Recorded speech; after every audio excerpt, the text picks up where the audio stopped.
Hey folks, today we are standing outside of Lululemon's in Hyde Park.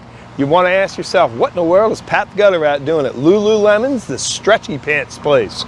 Well, let me tell you, right here we got a nice little drip. They just built this store out. Then they just put these beautiful, nice awnings up.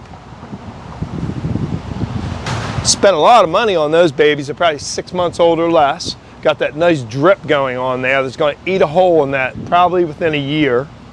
And then you go up a little further and you go, aha, that bird hanging out by that bird bath up there, or gutter as we call it, there's a joint. They put that joint right there.